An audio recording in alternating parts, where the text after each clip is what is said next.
Hello and welcome back to another episode of the Help Is Here podcast, brought to you by the Beyond Compulsion Academy.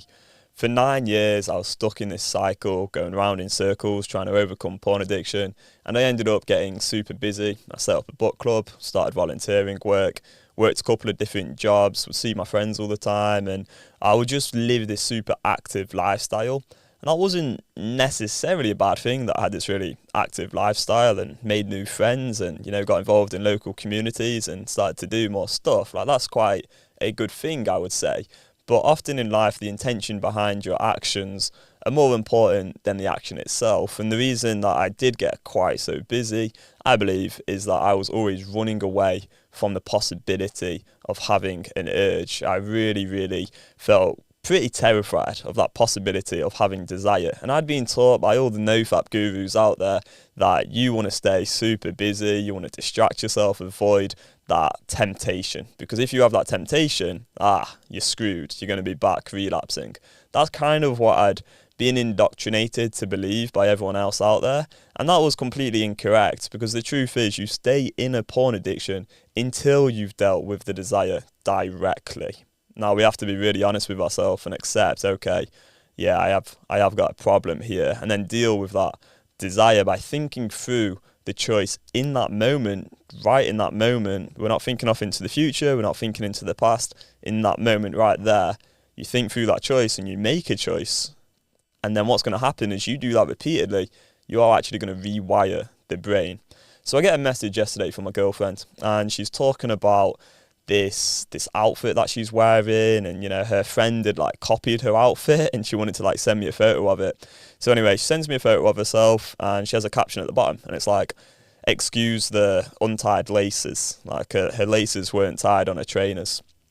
Now obviously that's the thing that grabs my attention. I didn't even acknowledge really her outfit particularly, because all I can look at is, okay, she's got these shoes on, laces are untied.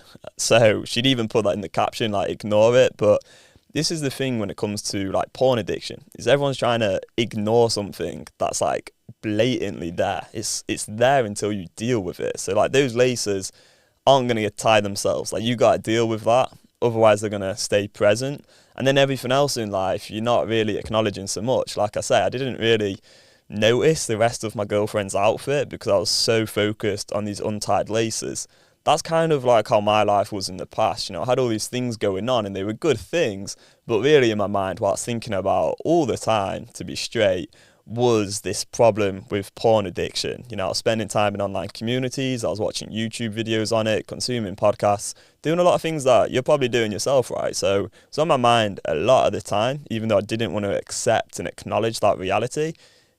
That was there, that compulsive desire was present. And compulsive desire, it's an irresistible desire to act regardless of the rationale of the motive. And that's a bit of a fancy term, but essentially what it means is there's this thing you want to do and it continues pretty much indefinitely. That desire is going to stick around. And yeah, it may not be there every single moment of every day. You may be able to avoid it and do other things and stay busy temporarily.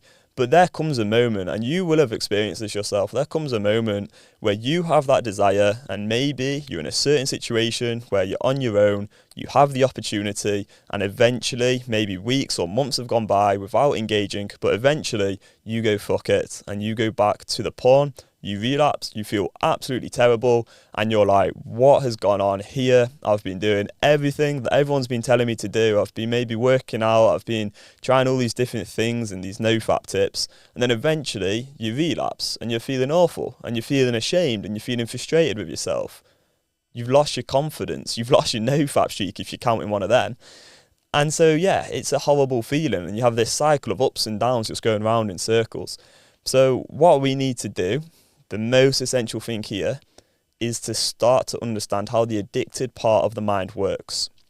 The addicted part of the mind is going to come out with all kinds of excuses, and it's going to try and make you feel helpless, like you don't have a choice. It's going to use certain language like slip up, I just slipped up, when that kind of language is just incredibly detrimental, because you never slip up. This is always a choice. You always have your options.